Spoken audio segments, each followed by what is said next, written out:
이런 사람들은 어떻게 합니까? 두 번째로는 질병도 치료받아야 됩니다. 오늘날에 코로나19만이 아니죠. 모든 병들, 당뇨병부터 시작해가지고 얼마나 많은 병들이 사람들을 괴롭히고 있습니까? 100세 시대라고 말하지만 지금도 40대에서 돌연사하는 젊은 사람들이 얼마나 많은데요. 이 질병과 많은 사고도 있어요. 이것을 우리 하나님께서 회복시켜 주실 것입니다. 야고보서 5장 15절 보니까요. 믿음의 기도는 병든 자를 구원하리니 주께서 저를 일으키시리라. 혹시 죄를 범하였을지라도 사하심을 얻으리라. 이러므로 너희 죄를 서로 고하고 병 낫기를 위하여 서로 기도하라. 의인의 간구는 역사함이 힘이 많으니라. 이 육체의 치료에도 해당되는 거거든요. 근데 여기에 우리가 주목할 거는 뭐냐? 우리 성도님들이 성경 구절 중에서 어떤 말씀이 딱 나한테는 딱 오시는지 모르겠어요. 근데 저는 의인의 간구는 역사하는 힘이 많으니라에 우리 성도님들이 딱 눈이 맞춰졌으면 좋겠다는 생각이에요. 우리는 예수 그리스도로 인하여 의인 됐어요. 예수님, 우리가 의롭게 살아서가 아니라 예수님 때문에 의인 됐어요. 우리가 기도하면 하나님께서 역사하신단 말이에요. 능력을 나타내신단 말이에요. 다른 사람이 아니라. 그러니까 내가 기도하면, 내가 내 아버지 하나님께 기도하면 하나님께서 들어주시는 거예요. 그래 나에게 얼마나 이 다른 사람을 위한, 다른 사람의 치유를 위한 책임이 큽니까? 그러니 우리는 나만 위해서 살 수가 없어요. 나만 생각하고 살 수가 없어요. 나만 생각하면서 내 배만 채우면서, 죄송합니다. 제 배가 제일 많이 나온 것 같은데 오늘도 다이어트가 안 돼요. 빨리 배를 빼야 제 말씀이 신뢰가 더 있을 것 같은데, 어쨌든 내 배만 채우면서 살 수 없는 그러한 인생이에요. 왜? 하나님이 우리를 먼저 구원하셨고, 구원받은 우리가 기도하면 우리의 이웃들이 달라질 수 있어요. 병자들이 나설 수도 있어요. 저 밖에 사람도 그게 안 된다니까요. 저 다른 사람들은 하나님께 기도해도 안 돼요. 하나님의 자녀인 우리가 기도하면 역사하는 힘이 크단 말이에요. 그런데 내가 기도를 안 하면, 내가 기도 안 해서 믿지 않는 남편이, 내가 기도 안 해서 믿지 않는 부모님이, 시어머니가 하나님께서 역사를 안 하시면 어떨 거예요? 그 책임이 안 믿는 사람이 있는 게 아니라니까요. 가난한 사람에게 넌 네가 게을러서 가난한 거라고 말하면 안 돼요. 우리가 그 가난한 사람을 위해서 많이 기도하고 간절하게 기도 안 했으니까. 우리가 기도했으면 하나님이 역사하셔가지고 강한 힘으로 바꿔놓으셨을 테니까. 그렇게 우리는 항상 받아들여요. 그래서 저는 의인의 간구는 이 표현, 내가 더 열심히 했으면 이 오늘날의 가장 큰 육체적인 질병으로부터도 우리 하나님께서 회복해 주신다는 것 믿고 그러한 우리 하나님의 자녀들 되시기 바랍니다. 그 다음에 마지막으로 볼 수 있는 건 타락한 세상을 하나님은 고치실 것입니다. 만몬이즘, 아까도 말씀 쫙 나왔지만 이 물질 만능주의 시대에 삽니다. 그렇다고 우리가 물질을 거부할 수도 없어요. 우리도 물질이 있어야 사니까. 그렇지만 이것이 우상처럼 되면 안 돼요. 그리고 이것이 모든 것에 맞는 키처럼 여기셔도 안 돼요. 하나님이 그러면 그 물질을 때리십니다. 그러니까 물질은 도구입니다. 도구. 내가 하나님의 자녀로 살아가는 도구. 하나님의 사랑을 나누는 도구. 내 자녀를 하나님의 사람으로 키워내는 도구. 도구에 우리가 빠져버리면 안 돼요. 그래서 이런 걸 경계하셔야 돼요. 세상은 지금 그렇게 가고 있습니다. 또 세상만 그러나요? 교회도 그래요. 사실은 저는 이것 때문에 이 설교 준비하면서 너무 괴로웠어요. 이런 시대에 어떻게 목회를 해야 될까 하는, 교회의 신앙 교리가 많이 변질되고 있어요. 너무나 많은 스피커들이 생겨났어요.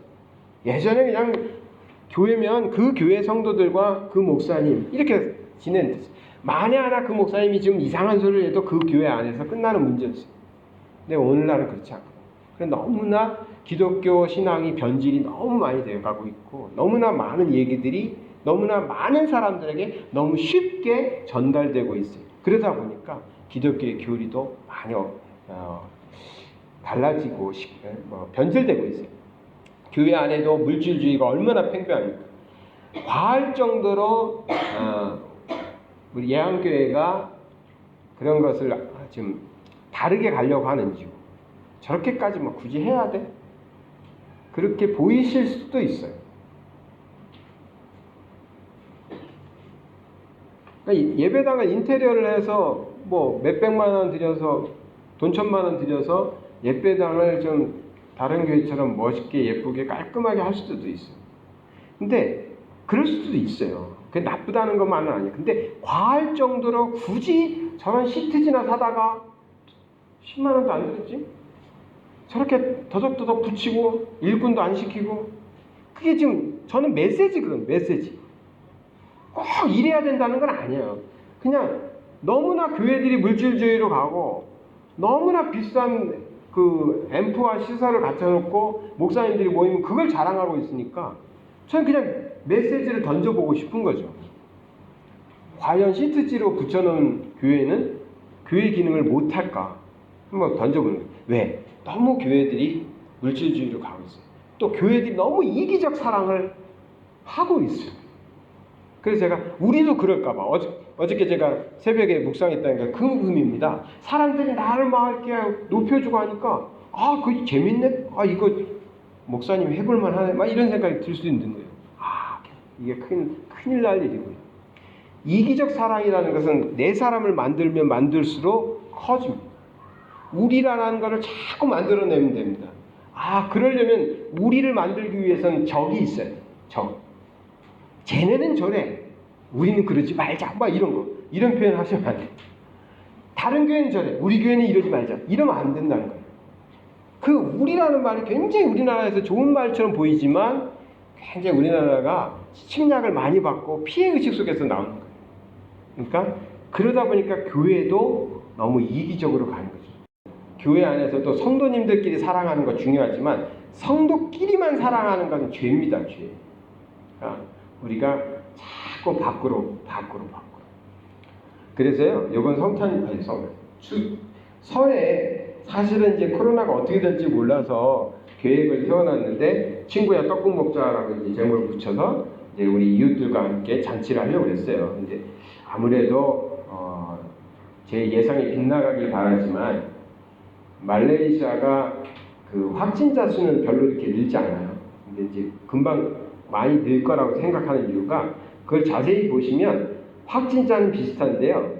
외국에서 들어오는 환자가 갑자기 늘었어요. 그러니까 10명, 20명 하다가 어저께부터는 굉장히 많이 퍼센트가 늘고 있어요.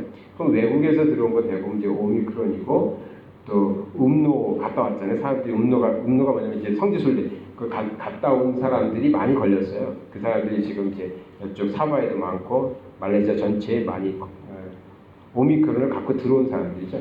그래서 이제 조만간에 여기도 또 이제 확진자는 많아질 것 같아요. 안 그랬으면 좋겠어요. 그래서 아무래도 교회에서 잔치를 하는 거는 뭐 할 수는 있겠지만 법적으로 문제는 안 되겠지만 덕이 되진 않을 것 같아서 그거는 못할 것 같고, 그래서 제 아내한테 아이디어를 내놓으라고 빨리 어떤 아이디어 없더라고요. 근데 친구 떡국 먹자 했으니까 교회에서는 안 모일게요. 그렇지만 설 뭐 앞뒤로 하셔가지고 다른 분들 위로가 필요한 분들, 저 친구는 정말 내가 밥 한번 사줘야 되는 분들, 그런 분들 이웃이 있으면 꼭 밥을 대접하시고 식사를 대접하시고 인증샷을 보내주세요. 인증샷을 보내주세요. 그러니까 목사님 말씀 순종하느라고 돈이 너무 많이 들었어요. 그러면 제가 차를 한 대 팔을게요. 제 차는 아니지만 제가 아직도 8대를 갖고 있어요. 아니 아파트들은 대부분 돌아오셔가지고 집은 이제 두 채 남았어요. 집은 2채 남았는데 차를 맡기신 분들이 안 돌아오시니까 차는 아직도 8대. 근데 처음엔 좋았어요. 골라가면서 타니까. 근데 이제 다 보험도 끝났어요. 그러니까 총 계속 세차만 해줘야 되는 입장이에요. 어쨌든 그렇습니다. 그래서 이번 설에는 이웃과 함께 가족 이렇게 했어서 꼭 식사하시고 섬기시세요. 우리의 사랑이 교회 안에 머물지 않도록. 이미 제가 볼 때 예양교회 성도님들은 너무 많이 사랑해. 너무 서로 좋아하는 것 같아요. 그 정도면 충분해. 그러니까 이타적인 사랑으로 나갈 수 있기 바랍니다. 권력을 통한 반기독교적인 정서 말씀 안 드려도 아시겠죠. 한국이 이렇게 우리 교회가 친정부적이지 못했어요. 항상 그러다 보니까 언제나 그런 것 같아요. 정권이 바뀌어도 마찬가지일 거고 차별금지법 같은 것들 그 차별금지법에서 우리가 취해야 되는 정신도 있어요. 소수를 보호하는 것. 근데 소수를 보호하겠다라는 미명 아래 우리의 신앙을 말살하거나 우리의 신앙생활의 자유를 침해하는 것들도 있으니까요. 그래서 하나님께서 이러한 세상을 치료해 달라고 우리는 기도해야 됩니다. 이사야 오늘 본문으로 삼았던 말씀 살펴보고 마칠게요. 61장 1절에서 7절 말씀 우리가 나눴는데 여기 보니까 하나님께서 치료하신다고 약속하셨어요. 1절에 보면 가난한 자에게 아름다운 소식을 전하게 하려 하십니다. 나를 보내서 마음이 상한 자를 고치며 포로된 자에게 자유를 갇힌 자에게 노임을 선포한다. 우리 이제 중학생도 있지만 이 정도는 은유적인 표현이라는 걸 알아야 돼. 은유적인 거. 뭐 가난한 거. 꼭 뭐 진짜 가난하고 병든 거 이런 게 아니라 하나님께서 세상을 고치시기 위한 하나님의 말씀을 은유적으로 표현하고 있다. 하나님께서 치료하신다는 거죠. 4절에 보면은 황폐하였던 곳을 다시 쌓을 것이며 코로나19로 전 세계가 황폐해졌어요. 한국도 그렇지만 말레이시아도 정말 많은 사람들이 어려워졌어요. 우리가 느끼는 것은 우리가 다니는 뭐 백화점 가고 뭐 하니까 음식점 가고 그러니까 뭐 여전한 것 같지만 그 수준에 이르지 못했던 그 밑에 살던 사람들은 직장도 잃었고 가게도 없어졌고 다 그런 거예요. 그럼 전 세계가 다 비슷하겠죠. 아프리카 같은 경우는 뭐 말할 것도 없고요. 황폐되었죠. 근데 하나님께서 치유하신다고 약속하셨어요. 그런데 하나님께서 그렇게 약속하셨다고 우리는 하늘만 보고 있으면 되느냐? 그렇지 않다는 거예요. 6절에 보니까 오직 너희는 여호와의 제사장이라 일컬음을 받을 것이라. 이 제사장 구약시대의 말씀이니까 제사장이잖아요. 하나님의 사람인 거예요. 우리가 그렇게 세상 사람들은 우리를 보고 있어요. 저들은 하나님의 사람. 하나님이 역사하시면 아까 말씀드린 대로 하나님이 역사하시면 치료하셔요. 질병도 치료하고 우리 영혼도 치료하고 세상도 치료할 수 있어요. 근데 우리가 하나님의 사람인 것을 세상 사람들이 아는 거예요. 세상 사람들이 그래서 저 사람 크리스찬이야. 저 사람 하나님의 사람이야. 그 말에 뭐가 있어요? 저들이 기도하면 저들이 힘쓰면 하나님이 역사하신다라고 세상 사람들이 우리를 보고 말하고 있는 거예요. 그러니 남 탓할 필요 없고 남이 못한다고 할 거 없고 그런 건 그건 내 문제가 아니야. 내가 그렇게 얘기한다고 내가 손들고 항의하고 한다 그래서 그들이 변할 것도 아니야. 내게 주어진 책임을 감당하는 것이죠. 왜? 우리는 여호와의 제사장이라니까요. 하나님의 사람. 하나님께서 맡기신 하나님 나라의 일을 위해서 맡기신 세우신 하나님의 사람. 내가 그런 존재라는 것. 그런 마음 가지고 살면서 하나님께 기도하시고 하나님의 뜻대로 삶을 살아가시면 하나님께서 역사하세요. 근데 하나님이 기적적으로도 역사하시는데 그 기적이 어떻게 나타나냐? 하나님의 사람을 통해서 나타나요. 이거를 잘 보세요. 이단들은 하나님이 역사해가지고 그냥 다 되는 것처럼 말해요. 막 기도하면 그냥 막 되는 거죠. 근데 하나님의 말씀에 자세히 보면 하나님은 하나님의 사람을 통해서 일하셔요. 그러니까 우리를 통해서. 어떤 사람이 가난해요? 외로워요? 힘들어요? 슬퍼요? 하나님이 가가지고 꿈에 나타나가지고 위로해 주는 게 아니라고요. 하나님의 사람을 보내서 밥을 사주게 하고 하나님의 사람을 보내서 친구가 되게 하고 그 사람에게는 그것이 기적인 겁니다. 치료하시는 하나님은 우리를 사용하시기를 원하십니다. 그러나 하나님의 사람 뜻을 오늘 말씀 속에서 우리가 살펴보았습니다. 우리의 사명 감당하셔서 이 땅을 고치시는 하나님, 우리의 질병을 물리치시는 하나님, 또 우리의 영혼을 살리시는 하나님의 귀한 하나님의 사람들 되시기 바랍니다. 사랑의 하나님 아버지 감사드립니다. 우리가 아버지 하나님의 뜻을 깨달아 우리 치료하시는 하나님의 도구가 되기를 바랍니다.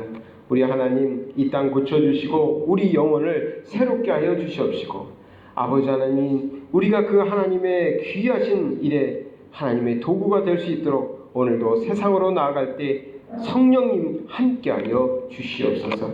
이제는 우리 주 예수 그리스도의 은혜와 하나님의 넓고 크신 사랑하심과 성령님의 감화 감동 역사 충만하심 오늘도 하나님 말씀 붙잡고 세상을 고치시는 우리 하나님과 함께 그 세상으로 나아가는 하나님의 거룩한 백성들과 그 가족과 그들이 사랑하는 모든 이들 위해 지금부터 영원토록 함께 하실지어다. 아멘.